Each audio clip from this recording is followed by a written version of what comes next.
It's 5 o'clock somewhere, time for the Security Cocktail Hour. I'm Joe Patty. I'm Adam Roth. So, Adam, this is a big day. I am very pleased with myself today. I know what you're going to say. It's already annoying me. That's right. For all Adam's talk about him saying, I'm going to get this guy, I'm going to get an Israeli, I'm going to get this guy, this ex-Intel guy, all his Israeli security friends, I booked our first Israeli on the show. So I'm very proud of myself. And today we are very lucky to have a great guest, and we're going to have a great show. We have Idan Wiener, who is the co-founder and CEO of Illustria, an Israeli security startup. And he's going to tell us all about entrepreneurship. Idan, how are you today? Hey, very happy to be here. Good morning. Great. That's right. Good morning. It is morning here, but we're still doing we're still doing cocktails. And Idan is in Tel Aviv, right? Yeah, located in Tel Aviv. Okay, that's right. So it's a little more respectable for him. But with his choice, we're drinking a little whiskey this morning, this afternoon. We don't want to encourage bad behavior, but we never lie to our listeners. So we do have it here. It's the afternoon in Tel Aviv, so it's all good. Exactly. We're on Israeli time here, so it's okay. And by the way, I have Shin Bet going after the guys that have not shown up for the podcast yet. I'm not even telling you what Shin Bet is. I don't want to know. It sounds. Oh, God. We cannot. Okay. Can I tell them? I probably don't want to know. But anyway, all right. So Idan, before we get into it, why don't you tell us just a little bit about yourself and Illustria, and we'll talk about your journey, which is super, super interesting. Yeah, so very happy to be here. I'm Idan Wiener, the CEO and co-founder of Illustria. 7 years as a Naval Academy officer. So I see a lot of correlation between managing a startup for being a captain on a missile boat.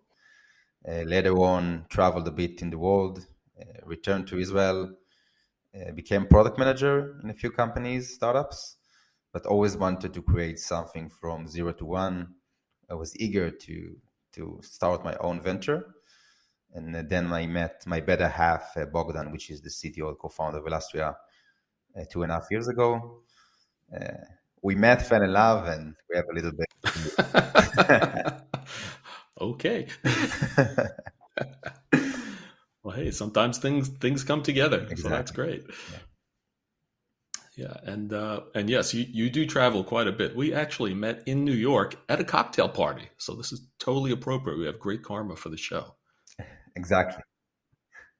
So there are a lot of topics we wanted to go through, but I know that when we talk, one of the things you're always it seems like, and you've said that this is the startup thing, getting customers. You like customers. So how do you talk to your potential customers? I mean, it's got to be interesting. You're showing them something new. You're talking to busy people and people who have a lot of people who want their attention. What's it like? Yeah. So first of all, maybe a few words about Illustria, because we are cybersecurity. Oh yes, Illustria. More about Illustria. Okay. We basically cybersecurity for open source. So today, developers don't write the code from scratch. They use open source libraries in the repository. But this ecosystem was built on trust. There are mainly bad actors out there that try to harm organization and penetrate them. So in Illustria, we have a gateway to stop those malicious actors and eventually bring CISO's platform to mitigate and reduce all open source risks, let's say. Nice. Yeah, that's a great space because we've mentioned supply chain risk, but we haven't talked about it much. But especially on the software development side, whether you realize it or not, people use a lot, and a lot of the stuff you buy is really open source. It's stuff that's out there that someone has written, and it's can not only be of questionable quality, but there are a lot of cases of bad actors inserting code in there, and then you just adopt it when it comes in. So that's not good. They help solve that problem. So that's great. Awesome. Okay. So So let's get into it then. Let's talk a little bit about customers. That I personally know there are a lot of people out there in the security profession who need this. Yeah, But finding them and convincing them to sign on is something completely different. exactly. So first of all, a disclaimer: all the insights shared here are based on my personal experience. So I'm not sure if I'm right or wrong, but this is my let's say experience, my personal experience. I think there are multiple paths to conquer a mountain. Throughout your journey, you will determine the best approach. So think about, you have a brilliant idea and you talk about it with your friends and family, and they praised you. This is amazing. But when you talk with real customers, it's a bit different. And they would say, Yes. this is interesting, but the turning point would be if they will willing to pay for that. Right. And then the discussion is completely changed.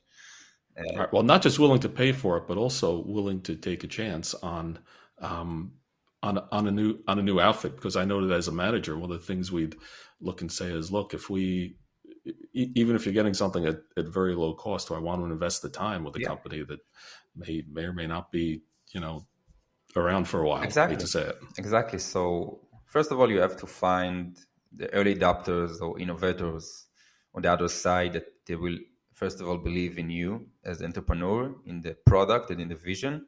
And also you'll find this pain for them that you can solve.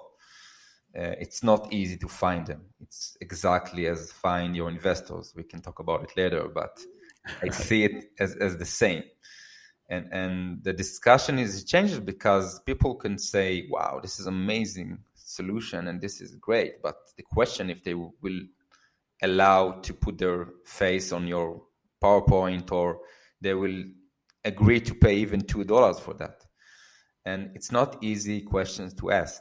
I remember that at first I was frightened to ask those questions because it's not an easy question to ask, and you 99% you get a no.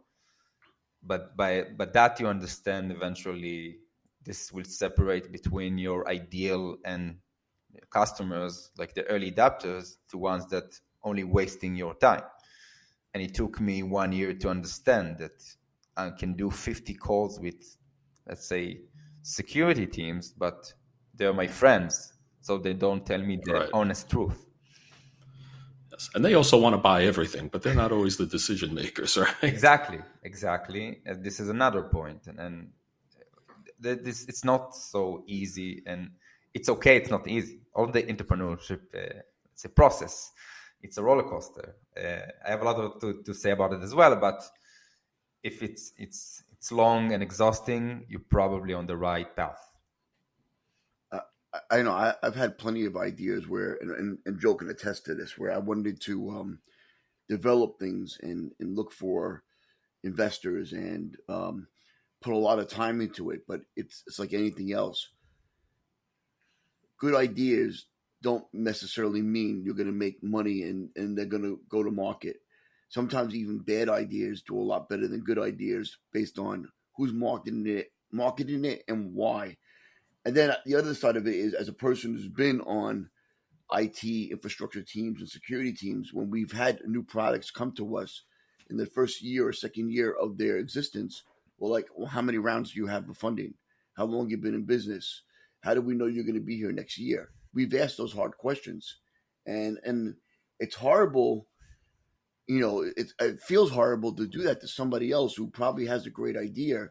But at the end of the day, if you purchase that infrastructure, that new product, and that company fails, you look bad. So you have to find the fine line of whether or not you want to adopt that product in your organization, or you want to be safer and go with a more well-known product. Exactly. And I feel it from the other side. This is a relationship that we need to define. And I'm trying to be very honest with my, let's say, customers, explain them the runway, as you mentioned, and also what are the features and the runway, the product runway. So we can also develop things for those customers as they want. So they are part of this journey. And I think this is another valid point, is to be very, in one side, modest, but also very, let's say, open to changes, and also be very reflective with what is the situation and what you have and what not. Yeah, I think you're right. I mean, it's really important. You need to sell a bit and, offer stuff to people, get them excited. But at the same point, you can't oversell. But I think part of that has to do with the potential customers too. I mean, if you're someone who's going to be looking, and everybody likes to do stuff, everybody likes the cool stuff, and there are a lot of people in IT who probably think they'd make a great entrepreneur, so they want to be in the world or whatever, and sign on. But if you're doing something in a very, very stuff with a very, very early stage company, if you want to get in and look at those kinds of products and companies, you have to have realistic expectations. You have to say you're dealing with a small company, very small. They may not be around forever. It's going to be a little clunky. The product won't be perfect, and even a lot of the nuts and bolts, like billing and invoicing and stuff like that, is not going to be perfect. But on the other hand, the benefit is you not only maybe get I've always found that one of the nice things is you not only get the satisfaction of helping someone and being in the world, but also you might have the opportunity to provide some direction to the product too. At least that I've seen, where it can help suit your needs. I mean, we've done that a bit, right, Adam? Yeah, but giving people laundry lists even of things. We'd love this. We'd love this. But if you look at our relationship with some of our vendors in the past, we have actually. And when I say we, I'm not just saying you and I, our other teammates also. Yeah, well, everyone. We have even though you really do all the work. That's not true at all. We have actually helped certain vendors mature their platform by making recommendations and providing features and finding the right things to add to the organization, where they've taken those features and given it to other clients. So a good customer can literally make or break an organization. You can find one customer who's your biggest advocate, and you're getting 20, 30 customers later on in life. It's almost like a virus. They tell two friends, and then they tell two friends, and on. And then you end up having 30 people. Agreed. And we look for those customers. I'm waiting, and this is happening today, to get phone calls at midnight and say, listen, Idan, your product is shit. Sorry about the language, but this is how we can improve our product. Because if I'm converting to a paying customer and I'm not hearing nothing, this is not good to shape my product to get to market fit. So it's a journey, and I agree. Oh, that's right. I mean, I suppose you need to go into, and tell me, but I assume you need to go into the mindset of the product is not perfect. It needs a lot of work, even if technically it works. There's a difference between having a functioning product and a secure product and something good, but having the market fit too. And I would think you really need a lot of feedback along the way for that. Before you answer, I want to add to that. How does it feel when, I'm assuming, I've never looked at your whole entire organization's financial structure, but how does it feel to go into an investor, to have a meeting with them, and they're telling you what you need to do? It's kind of weird, right? I'm not saying you have bad people, but I'm saying being the CEO of an organization does not mean you're the boss. Yeah. So this takes me to being a product manager, and to ask the questions and understand what is the customer, what is his real needs or pain, and not what is really tell me, because he can tell me about other stuff, and then I need to ask the right question or do some manipulation about it to understand if I can answer crucial pain. And people, tend to ask things because they think it's beautiful on the platform, or just to talk about it. I mean, and it can take me left or right from the direction of product market fit, as you mentioned. We need to also perform it in a very delicate way. That's why I feel as a product manager, it helped me a lot, because in other cases, you are kind of like a political, from the political point of view, you need to manage the way how to say no to 90% of the, let's say, features or requests, and be okay with everyone. So Is it really that much? Like 90%? You yeah, really have to yeah, say you have no to to say most no, everything? Wow, that's a lot. Wow. and you need to, And everyone, And yeah, I was going to say, everyone thinks that their feature is the most important feature, and you need it. Otherwise, we're going to leave your platform, and it's not necessarily true. exactly. So you need also to manage that from this perspective of giving people the let's say the atmosphere to feel that they can also say what they want to say, and on the other hand say this, okay, I don't see ROI here, I don't see clear usage of this feature, and that's why it's not gonna happen, or maybe on the next roadmap or something, or like give a blur answer.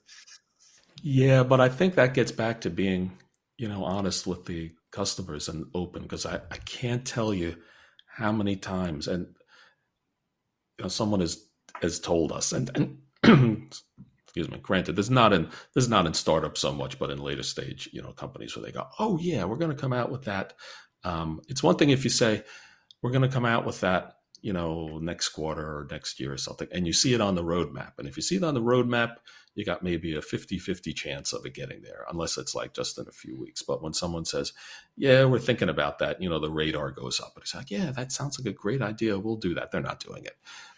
Yeah, And I suppose you need to be extra careful with those kinds of expectations at your stage. right. I think, yeah, we are a different animal in our stage, so lots of the requests are a bit shifting, but I tend to carefully think about every feature my customer wants, and I need to do it in a delicate way, as you mentioned. I mean, Right. because those are my engine and my people for the next customer if I'm doing a good job. So yeah, But I guarantee you, if you have a whale and the feature makes sense, you're going to be getting to work hard to get that feature done. And that's the funny Yeah. part, right? That those whales drive technology, and that feature is usually a nice big feature, and it's probably very expensive to implement and put into development. yeah, yeah.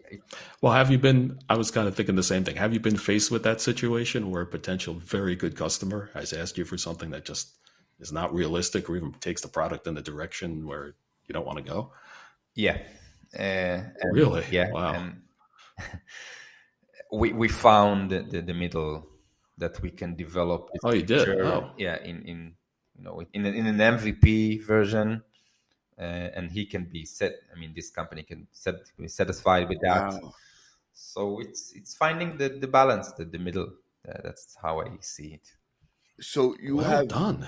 I was going to Wow, say, you cool. have parallel products. They're both the same name, and maybe one's like 3.51, one's like 3.52, where you can turn features on and off, like through checkboxes where people don't even know those features exist. Pretty Exactly, interesting. I never exactly. even thought about that. Oh, you do that, really? Oh, because that sounds no, that sounds complicated to manage, because you have limited resources to implement this stuff too and manage all this. Well, it's kind of like buying certain products. Every product comes with, not every, a lot of products come with multiple features, and like if you don't pay for it, it doesn't get turned on. But the second you put that additional license in there, those extra features get turned on. So it's interesting. These are almost like Easter eggs, hidden features that you don't know about. But if you have the MVP edition, you check that box and boom, it's on. Yeah. Very interesting. Okay, well, I learned a bit about products and customers. How about funding? I know that funding is probably the other big um, thing on your mind. Put it that way. I've heard it described that with a startup, it's almost like a video game with your health and stuff. You've got so much money, and if your life runs down to zero or your health, you're done. That's it. So True. true, really. Okay. Let's shift our focus to the interaction between investors and entrepreneurs, which Okay. can be likened like dynamic of basically dating. So, like dating, both sides need to express interest, but it requires a delicate dance. So, basically the key takeaway is that when both parties are genuinely interested, things progress rapidly. As an example, we got a term sheet within 3 days. I need to talk with 100 other VCs before, but Oh, wow. like like dating, when it's that, you can feel it in the air, and this is something that took me a while to understand. So if I'm texting a girl and she's not into me, I need to understand and not keeping texting her. And this is the same relationship with VCs. So It's one of those. Oh, It's that's not you. It's interesting. me. It's not you. It's me. exactly. But also here there are rules. So first of all, it's important to have an action item at the end of your interaction. Also with dating, right? This could be Well, that's a sales tactic too. Always have a follow-up, exactly, right? and this could be scheduling follow-up, second technical meeting, specific date, or marking event on the calendar. This signifies progress. If there's no action item, it indicates a potential problem of lack of interest. Now, VCs won't tell you what is let's say, the real feedback here. And it plays a crucial role. They prefer to leave the door open always. So you need to come back for someone who did this connection and understand what is the real honest feedback. Well, wait. So this is fascinating. So, if you have a VC and you have a conversation, whatever, and you get whatever feedback, you try to read the tea leaves, as we say, with it. But if they're really 90% not interested, they won't say no. They won't close the door. You will get Wow. an answer like, "Thank you very much. We were impressed, and please bring more traction," which is Oh, it's like a really? generic. Yeah. But you need to decide whether to devote time to that then, right? Yes. So it took me also a while to understand that. So this is another rule that always approach an investor through a warm lead. Ideally, you can leverage a founder who received investment from the same investor who knows you personally. And then I can talk with my colleague, this entrepreneur, and ask him, listen, what happened there? And then I got lots of interesting feedback that I can also learn from them. Like, listen, your strategy is not big enough. You as an entrepreneur is not impressive, and you're not impressive enough. It's not always nice to hear those feedbacks, but those are honest feedbacks that you can improve from them. So it's important to go back and understand why you got a no. Yeah. And are they usually good with telling you? It depends, Yeah. Okay. I mean, everyone don't like to get like a negative feedback, but this is the way of being entrepreneur, is to get 99% of the day a no, and from every no, this roller coaster, you're getting better and better, because you understand this is part of the process, this roller coaster, and every no, you're trying to understand how you can improve, and you understand maybe after 2 years, not sure what will be 10 years from now, that there are other parameters that you don't really control, like chemistry, luck, other fund who really needs to invest in a cybersecurity right now. You need to start to align eventually. So you have to do everything you can to be the best, but also let go and understand things are happening. So in my mind, I'm actually looking at your website, and I'm looking at some of the two investors. Well, at least looks like two investors, and I'm saying to myself, "Wow, I want that. I hope, like, if you look at it from a girlfriend standpoint, I hope she doesn't want to break up with me. I hope the relationship stays good. I hope if we need to continue our relationship, we might put more into it. You're always worried about how that relationship's going to go, because it's the honeymoon stage. You just started dating. You want to build trust. You want to get possibly more money to come up with more features and continue. You're always afraid you're not going to get enough clients. These are the things that were in my mind when I wanted to start a lot of different products. The difference between you and me is when we talk about using language, you had more balls than me. So, um, but I Yeah, still have it takes ideas. guts.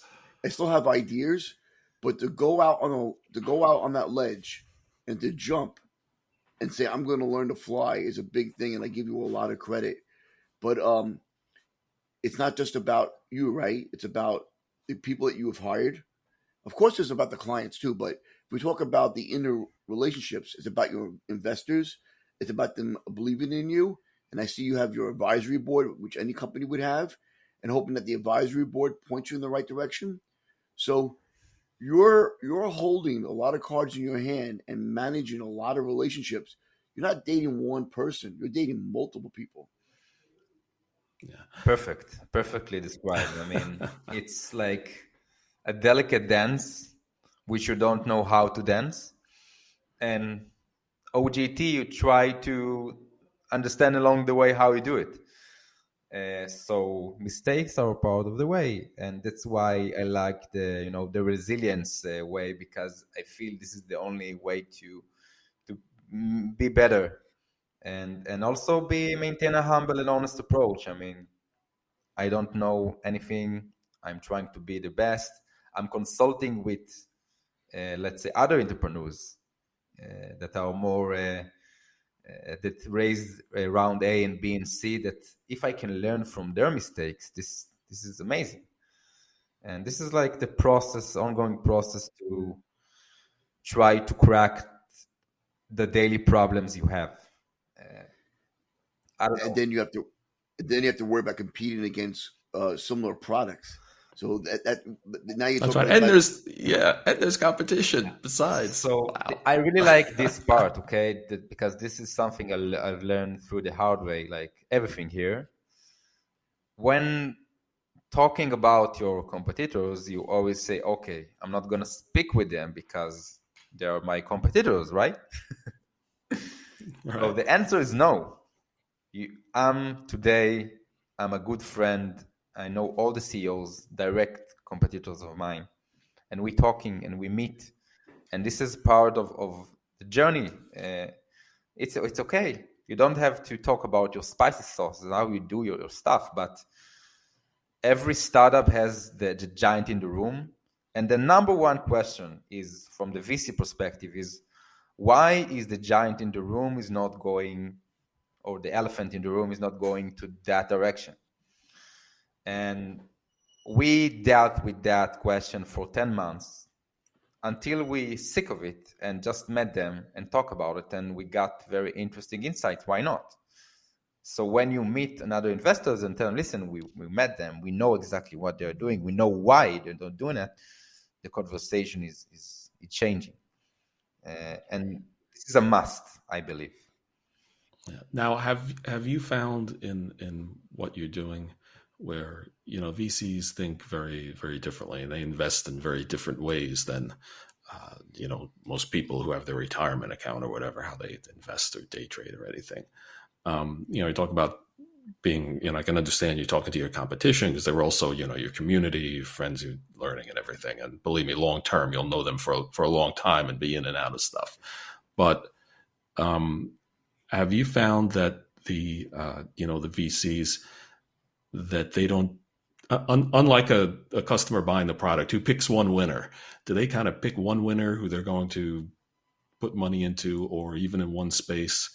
Have you seen that they will kind of spread their bets around, that they will invest in a bunch? Yes, so depends of the size of the fund. I know Mm-hmm. a few funds which are enormous, which invest in two very close startups on the same vertical. But Mm-hmm. beside them, usually the perspective is to invest in like one vertical with one startup, and because you Okay. don't know what will happen, let's say 2 years from now. Right. And it's all about risks management eventually. So Okay. I like the box, as I've told you, right? And you get into the ring and you try to win that fight, But when you get out of the ring, you're hugging the opponent because you're friends with them, or you're cool with them, you like them. I can only imagine being in the same space with a similar product with people you might even have served with. I don't know if you have in the military, or people that are your neighbors, or people that you go to the same events with, and you're competing against them, and you want to beat them, but you want them to be okay because you care about them. But at the end of the day, you have to be the one on top. You have to be the one that succeeds. To me, it's almost like boxing, right? Yeah, You don't want to hurt the person sometimes that you're sparring with or fighting with, but you want to win and you want to come in first place. But you also know that person comes in second, they're going to have issues because they're not going to get the same level of support for the next fight. It's a very interesting place to be. yeah, You know, for sure. I feel exactly as you mentioned, and I exchange notes with my colleagues from the same environment. We are friends. We meet in like occasions. Same. It's a tiny world. And it's also interesting from the perspective of choosing a vendor. There is the point that when this customer ask, listen, what do you think about those guys, and how you differentiate and how you different from them? And then I'm saying, first of all, they are my friends, so I mean you you can choose whether us or them, but you've won, and then they are very surprised with this answer. Then we go back and talk about differentiators and how we can do it better. But I believe we should, as you mentioned in the ring, the box, we should, yeah, Right. Well, right. Well, it's like, whether it's boxing or whether it's, sports or whether it's this, they're your competitors, not your enemies. And in fact, it's like, yeah, we've talked about it before with the, I made a somewhat pained analogy about, the Roman gladiators, that the loser did not always die, because then there would be no yeah, gladiators. It's the same thing here. You may, your startup may not be successful, yours or your competitors, but ultimately they're our colleagues too. yeah, And they're going to go on and do some more interesting things, and we need people in the industry. The idea is not to crush them. yeah, So I was thinking, as Adam was talking about the seeing your investors on the website, just you talking about that and the rejection. So seeing those two investors, or however many investors you have, that's great. But I guess from your perspective, then each one of those, kind of multiply it times 100, and that's the number of rejections that you got, and that's all you had to go through to get that. It sounds like, and that shows a tremendous amount of resilience that I think a lot of engineers, a lot of people in technology don't have. It's just not the mindset, to keep failing over and over and keep going. I mean, I don't know, maybe we are a bit crazy, and it's not easy, to be very honest. Sometimes you think like maybe I'm not good enough. But I think what gave me power is to look on my customers and understand that from their customers' perspective, they truly believe in the product and also in Illustria. Uh, Investors, we need another stuff here, and not every time it will be ideal for both sides. And when I eventually let go from that feeling, things became much easier for me mentally. So we can talk about mental health, because this is a important side of being entrepreneur.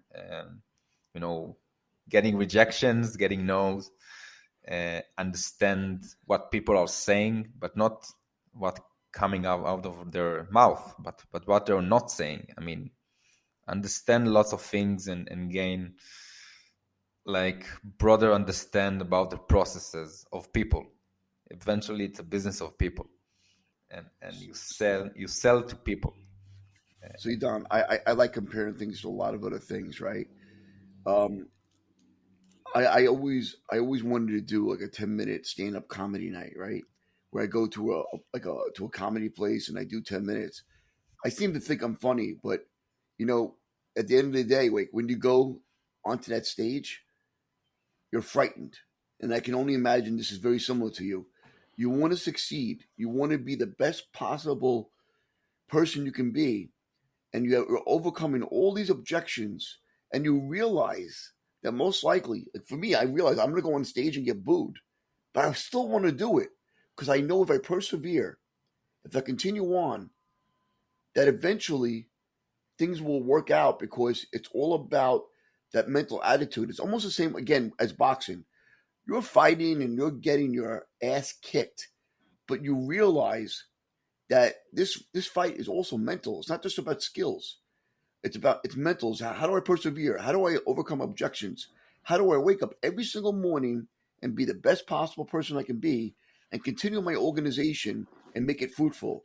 Again, I give you so much credit, Idan.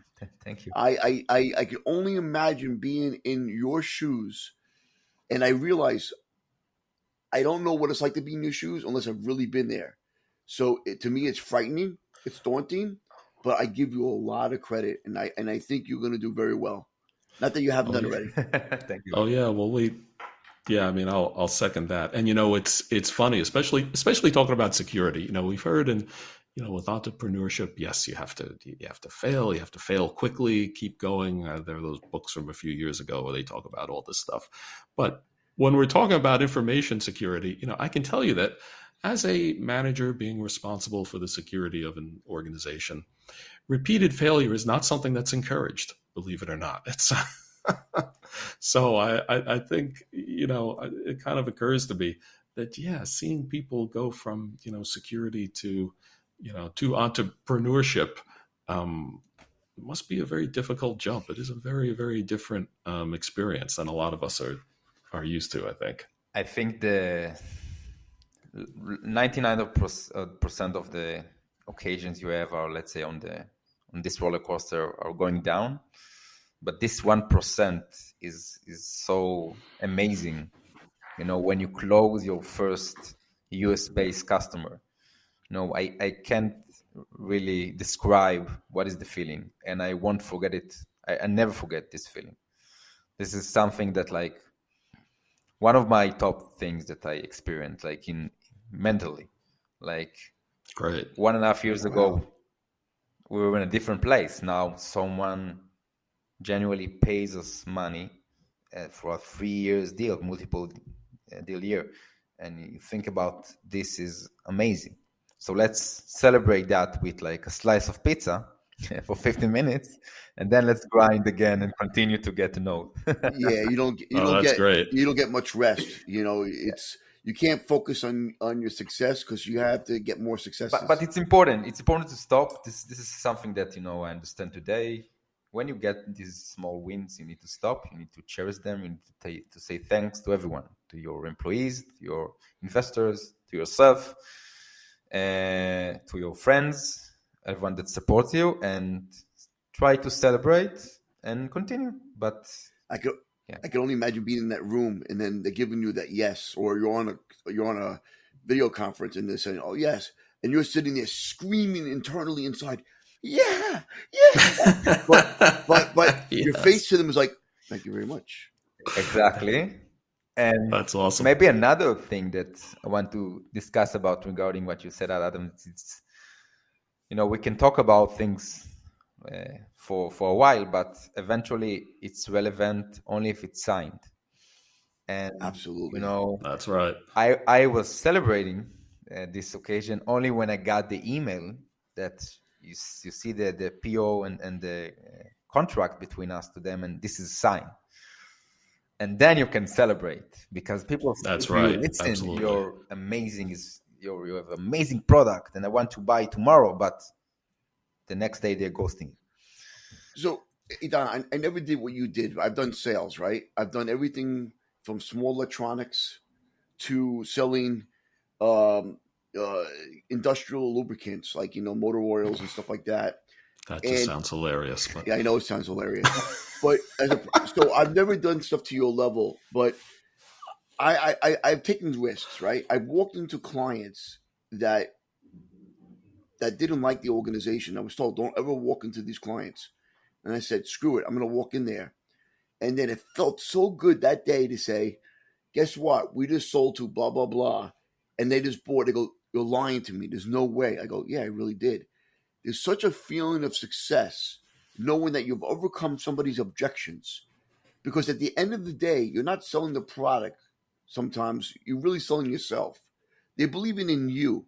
The product is probably really good too, but they're believing in you. People buy people. They don't buy products. Exactly. That's why I'm coming back to where we start, as I see investors as the same as your first customers. It's the same. It's chemistry. It's early adopters, innovators. They told me. I mean, my first customers told me, "Listen, Idan, we can buy other products. Maybe they're better, but we like the chemistry. We like what we are seeing here. We like talking with you. We like working with you, and this is why we continue to and convert this to, let's say, agreement. That's all." And that brings me to I like I like to eat. Don't say anything, Joe. I swear to God, I'll come to right now, New Jersey, and I like to eat. Everybody likes to eat. Yeah. You just So like to eat more. here we go. So I'm willing to go to a restaurant where the food is just a drop, not as good as another restaurant, but the service is amazing because I want to feel valued. I want to feel when I go into a restaurant that they want me to be there, that they want to take care of me, that they're I don't need them to like be subservient. I don't need them to like be at my feet every second, but I need to feel like, yes, is everything good? You need something, that's what I like about certain products as well. When I was, asked to pick from vet products, I vetted them based on the people behind them. Because a great product is amazing, but guess what? If I can't get the person when there's an issue, or I can't get my customer success manager, I can't get the developer people that can tell me why something's not working. Because let me go back to like Joe at one point when he was my manager. When I had issues, I had a responsibility to tell Joe, hey, there's an issue with this. It's causing this and this to the network. What do I do? Not that what do I do, but are you okay with me doing this? And Joe would say, yeah, but get it fixed. The responsibility is on me. If I can't get that vendor, that customer, I mean that vendor as a customer, I'm screwed. So yes, I would go with a product that might have less features or not as maybe as technically proficient, providing I can get support behind it. Yeah. And to be honest, it's not for everyone. I mean, this is your opinion. Other security experts told me, like, listen, Idan, it's we're not there. I mean, we cannot invest time in that. So let's talk in 1 year when you have off-the-shelf product. No worries. I appreciate that as well. Oh yeah, well that happens all the time. I mean, I can tell you as a manager sometimes it's, you like I say for things especially that are early stage that you're going to have to invest more time in and put more risk in. Yeah. Sometimes you're just not in a position to do it and do it right because you need to be prepared to do it. And sometimes, like you say, there's nothing until there's a signature. Sometimes you're not dealing with the person who actually signs it, and sometimes their boss says no, or they just don't get the funding. Because in corporations too, it's like I tell people the same thing. I'm like, look, I have this budgeted, I have the approvals for it, I have all of this, but anything can happen between now and when when the signature goes on the paper. Who knows? It's tough. Correct. But mentally you feel defeated, right? But you also realize that defeat does not mean it might be it's not the end of the war. It's just another part of it to go on to. And I'm sure that you persevere and you realize, well, I got an objection, but now I'm going to go out and get a success. I'm going to get somebody who's going to say yes. Yeah. And you have to push yourself mentally. It is like a fight to me. It is like being in a ring. Round 1, you lost. Round 2, you lost. But guess what? If you can win round 3 and 4 and 5, you can still win the fight. Yeah. I mean, I can tell from an honest perspective that the first client from New York, this deal almost like fell 4 or 5 times. But wow, we're not here to stop. So we found eventually the middle, but it wasn't easy. Awesome. Okay, so we talked a lot about perseverance and keeping going, and I know we had talked earlier about sharing some of the mistakes that you might have made along the way to help others, and we talked about some. But is there anything else you wanted to help out our prospective entrepreneurs with, things they should be on the lookout for? Yeah, so first of all, it's crucial to actively engage with your competitors. We talked about it. And Right. remember that the process takes more time than you might anticipate. So building relationship and closing deals require patience and persistence. So I remember back then, like after meeting, I came like if I met the CISO and like, you wanna buy Illustria, like after one meeting. And it's observed for me today to come back to these meetings. I mean, where you need to, like dating, you cannot give a ring after like one date, right? You need to. It's Right. the same. Okay. And listening is a valuable skill. I mean, take the time to truly understand the customer pain points, and this will enable you to tailor your solution effectively, but also listen to other people out there. If it's your advisory board, if it's your investors, I mean, they know what they are doing. And if you can learn from their mistakes, this would be amazing. So this is listening is a valuable thing, and also let go of your ego. So stay open to feedbacks and be Yeah. willing to adopt and improve. I mean, be humble. Collaborations, this is very important. It's a tiny world. You meet someone and you meet him later, 4 years later, and you don't know what will happen. That's kind of a situation I'm in now. I networked with somebody years ago, and now I'm dealing with them again. People tend to remember who you were and what you were doing. But I have this question for you, Don. You ever have a customer reach out to you and say, "I want your product. I want your product now," where you didn't have to sell it? It was like, Not yet, but no, this is something I'm dream on at night. So, it's but like it's like a woman walks up to you in a bar. She's she's absolutely like perfect. She has a conversation with you. She's intelligent, beautiful, incredible personality, and she singles you out in the bar. And she says, "Here's my number." so this happened to me, okay? That happens to me, and I say that this is a But scam. yeah, but this is the question. If what is the catch here exactly? I mean, it can be too easy. If it's easy, something is maybe it's a scam. I agree, Joe. Um, I mean, yeah, The honeypot, the deception technology. yeah, yeah, and we need also to manage, I think, stress. Stress is a big word in the startup industry. I'm managing it by doing a lot of sports, trying to be healthy, trying not to work until late hours, because I understand today it's a marathon and not like a sprint. And I got one insight from serial entrepreneur who told me, like, listen, Idan, I understand exactly what you're doing. I love the grit, but you will kill yourself eventually. You need to stop and start breathing. So there are days that I'm starting late and going to the beach and just breathing. I know how to manage my stress level occasionally.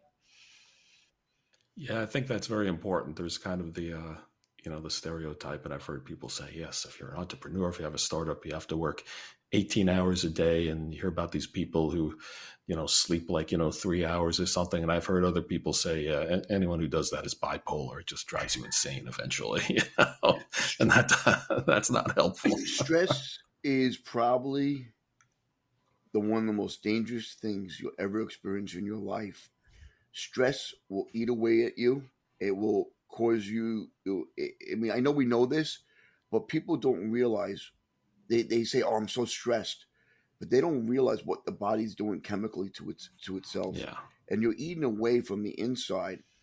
And mental health is probably one of the most strongest things. even in my gym, we did a podcast with Sal, which was the owner of FC Chaos Gym, and he just put up recently on one of the mirrors a stress thing, and everyone's writing. They don't write their names; they write down what their stresses are, and I would say 95% of it was all anxiety. And I can only imagine, Oh yeah. Idan, you have people you're responsible who need to get paid. You have customers that are asking you, I need these features working, and they're pretty upset at maybe at something. And they're probably reasonable requests. Then you have you reporting to the investors, and then you have to report to your own family, and you say to yourself, "What am I doing every day? Am I putting my family in jeopardy, or am I putting somebody in jeopardy?" You're getting hit from every single side. So it's not even a boxing match. You had a gang of 10 people jump you, and you're fighting them all off. So Yeah. As you can see, Adam is also an amateur therapist. He's here to make you feel better. He's a motivational He is speaker. completely right. I mean, that's why you need to be crazy as hell to do these kind of things. I mean, and when people ask me if to do it, I mean, how is it? I'm saying like this is I don't know how to say it even, but how you started, you don't know what will be later on because it's a it's a crazy roller challenge. coaster. Yeah, It's a challenge. That's Yeah. No, that's interesting. That's something I haven't heard someone say yet, and that makes so much sense. You know how it starts, but not how it ends. Huh. Interesting. Okay. And that's really tough for a lot of people. Many people cannot deal with that Well, at all. anxiety is not knowing the outcome of something. yeah, That's what anxiety is all about.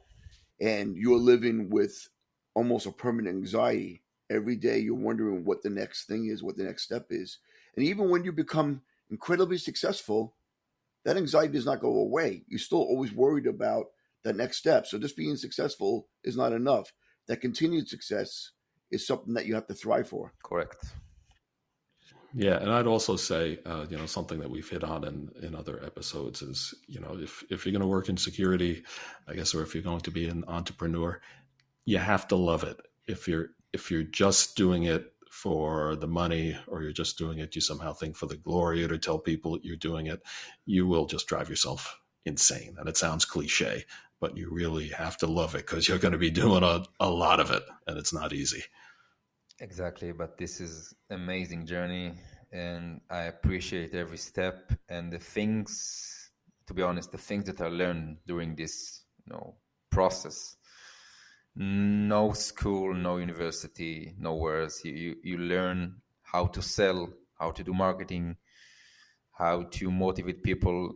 You developing lots of senses which you cannot buy in other places, and this is I'm grateful for that. Real world is very different from school, right? It reminds me of that movie with Rodney Dangerfield, Back to School, when he talks about how real. I don't know if you've ever seen that movie, Idan, but Yeah. he talks about real life experiences is very different from going to school for business. First, you got to pay off these guys, and then I mean, I'm not saying that's how it is, but you don't think about the real stuff, the real issues. How do I get health care for my employees? How do I can I set up a 401k to attract this Yeah. talent? Those type of things that you want to be able to do that they don't teach you in school. Yeah. All right, so we're getting to the last call here. It has been a great discussion. This is really interesting. I know I learned a lot. Learned I probably should not be an entrepreneur, but And I learned the opposite. Now it motivates me to want to market one of the products I wanted to do. all right. Well, you know what? You know what, Adam? You can practice trying to get investors on me. Good luck with that. All right. Now, so we're gonna wrap it up. Please, any final thoughts and tell us remind us about Illustria and what you've got. So basically, we take security away from developers when they use open source libraries from the Wild West. We bring CISOs and security teams platform to, let's say, better manage and mitigate all open source risks. And today, attacks via open source are on a daily basis. So, it's a different vertical. It's very scary, and we believe that developers should focus on development and not on security because they're not security experts. So we can help organizations better manage those risks. Yes, please check out it's illustria.io, right? Yeah. Okay, yeah, check it out. It's a great product, and it's a really interesting space too, and one that we're going to talk about a little more that really affects your security, whether you realize it or not. And Adam, you doing any boxing today? Yes, I am actually after I go meet with some clients. But man, this has been so incredibly eye-opening. I've probably been waiting for this podcast 20 years and didn't know it because I've had so many ideas, as Joe could attest to, and it gives me a little bit more of insight of what I can and cannot do, and the level of ambition I'm going to need in order to pursue that. So I really appreciate your insight, Idan. I appreciate your candor, and I appreciate you giving us real open conversation about what it's like to be in this space. Thank you very much. I'd love to, and I believe everyone could basically do whatever they want if they truly believe in that, and this is their real passion. So, thanks. That's great. Thanks a lot, and we'd love to have you back in a while because I'm sure you'll have continuing adventures in all of this. More dating, basically. It's just another. That's right. More dating stories. Exactly. It's dating from the other side. That's it. And we'll have to meet up in New York for some drinks for sure. In person. I'd love to. That's right. All right. Thanks, everyone. Thanks, Idan. Thanks, Adam. Take it easy.